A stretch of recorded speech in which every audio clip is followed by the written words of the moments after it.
साहेब बंदगी, बंदगी सदगुरु कबीर साहेब को बंदगी, बंदगी सदगुरु धनी धर्मदास साहेब को बंदगी, बंदगी सदगुरु गुरु नानक देव साहेब को बंदगी, बंदगी मलुकदास साहेब को, दादूदास साहेब को, अनेक संतों को बंदगी, सर्वे संतों को बंदगी, साहेब बंदगी,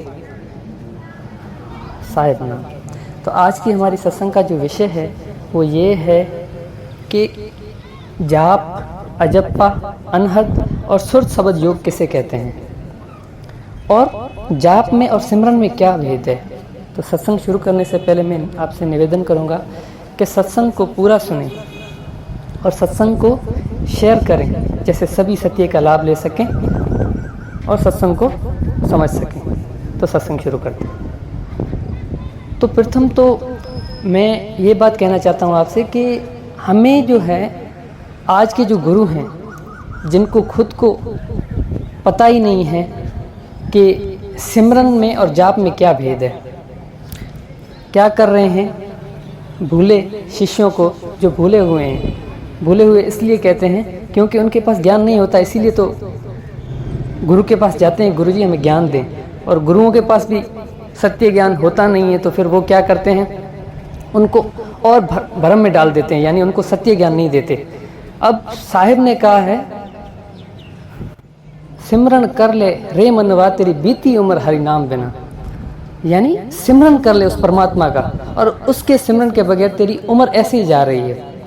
और उनको पता ही नहीं है कि सिमरन में और जाप में क्या अंतर है, जिसके लिए गुरु नानक देव जी ने कहा कि नानक एको सिमरिए जल थल रहा समाए, दूजा काय सिमरिए और जन्मे सो मर जाए। यानी कि गुरु नानक देव जी कहते हैं कि आपको उस नाम का सिमरन करना चाहिए,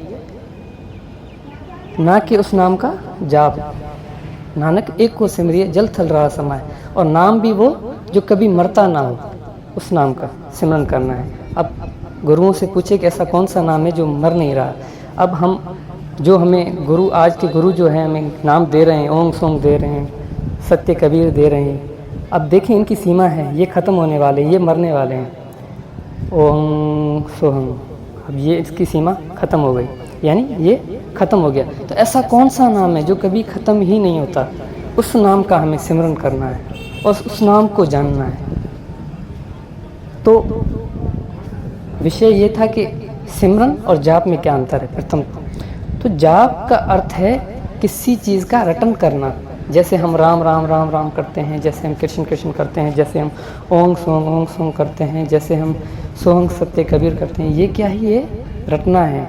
हम रटन कर रहे हैं उस परमात्मा के नाम का, ना कि सिमरन कर रहे हैं। लेकिन साहिब ने कहा है कि परमात्मा के नाम का सिमरन करना है, और सिमरन का जो अर्थ है वो ये है कि परमात्मा को याद करना। सिमरन यानी याद करना, हमें परमात्मा को याद करना है। और याद करने के लिए परमात्मा का कोई भी आप नाम नहीं भी लोगे, उससे कोई फ़र्क नहीं पड़ता। लेकिन एक सत्य नाम, एक सच्चा नाम है, उस नाम का आपको सिमरन करना है, उसी नाम को प्राप्त करना है। यही मनुष्य जन्म का लक्ष्य है। तो बात समझ में आ गई होगी कि जाप क्या है। जाप यानी कि रटन करना, और सिमरन क्या है, किसको याद करना, यानी कि परमात्मा को। तो आगे चलते हैं। जाप के बाद अजप्पा। अजप्पा का जो अर्थ है, यानी अजप्पा यानी जिसको हम जप नहीं रहे हैं, लेकिन वो नाम चल रहा है। यानी किस आधार से चल रहा है, सांसों के आधार से। आपने विचार किया होगा, बहुत से गुरु क्या करते हैं, हमें हृदय के अंदर सांस में सिमरन का बोलते हैं। यानी आप जो प्राण वायु जो अंदर और बाहर हो रही है, आप उसमें सिमरन करें। वो बोल रहे हैं उसमें जाप करें। जो उसमें जाप हो रहा है उसको अजप्पा कहा जाता है। जैसे हम अब जो धुनें होती हैं ना, जो शरीर से ये हम खुद धुन निकाल रहे हैं, यानी ओंग सोंग की कहते हैं, ओंग अंदर लो सोंग बाहर लो, या कहते हैं सोंग ओंग अंदर लो सोंग बाहर निकालो। तो ऐसी जो जाप है उसको हम अजप्पा कहते हैं। अनहद क्या है, अनहद जो धुन है वो हमारे शरीर में जो पांचों तत्वों से बनी हुई धुन है, उसी धुनों को अनहद धुन कहा जाता है। वो धुन हम जब अपने शरीर को कष्ट देंगे तब उस धुन को हम प्राप्त कर सकते हैं। लेकिन साहिब कहता है ये तीनों असत्य है, यानी ये तीनों में कोई भी सत्य नहीं। इन तीनों को करने से कभी भी आपको परमात्मा नहीं मिलेगा। ठीक है। आपको क्या करना पड़ेगा, दोनों कानों में उंगलियां डालनी पड़ेगी, नाक में भी और मुंह में भी, यानी अपने प्राण को बिल्कुल ही बंद करेंगे, ठीक है। और कोई भी बाहर से भी कोई भी आवाज़ नहीं सुनेंगे। फिर हमें अंदर से एक आवाज़ फील होगी, उसी आवाज़ को अनहद धुन कह देते हैं, ठीक है। लेकिन साहब ने कहा ये भी सत्य नहीं है, क्योंकि साहब ने कहा कान ना मूंडो दान ना मूंडो तनिक कष्ट मत धारो, खुले नयन पहचानो हंस सुंदर रूप न्यारो। यानी उस परमात्मा को, उस सत्य नाम को प्राप्त करने के लिए आपको ऐसी कष्टा करने की कोई ज़रूरत नहीं है। आपको प्राप्त करने के लिए क्या करना चाहिए, उसके लिए साहब ने 2 विधियां दी हैं। आगे साहब कहते हैं सुरत शब्द योग। सुरत शब्द योग का अर्थ है कि आपको सतगुरु, जो सच्चा गुरु होगा, जिसको सत्य का पता होगा, वो आपको एक पॉइंट देगा कि इस पॉइंट पर आपको ध्यान लगाना है। जब जिस जगह पे हम ध्यान लगाएंगे, उस जगह को जो है हम सत्य को प्राप्त करेंगे, ठीक है। अब ऐसा गुरु मिले जो हमें ये बताए कि वो सत्य है कहाँ। अब यही तो भेद है। और उसी सुर शब्द योग को विहंगम चाल भी कहा गया है। चालों के बारे में मैं आगे एक सत्संग करूंगा, लेकिन अभी जो है सिर्फ इतना ही कहना था कि जो सुर शब्द योग है वो एक ऐसी स्टेज है जहाँ पे साहब ने बोला है कि आपको ध्यान लगाना है। वो सिर्फ गुरु बताता है कि वो ध्यान कहाँ लगाना है। तो साहब ने बोला है कि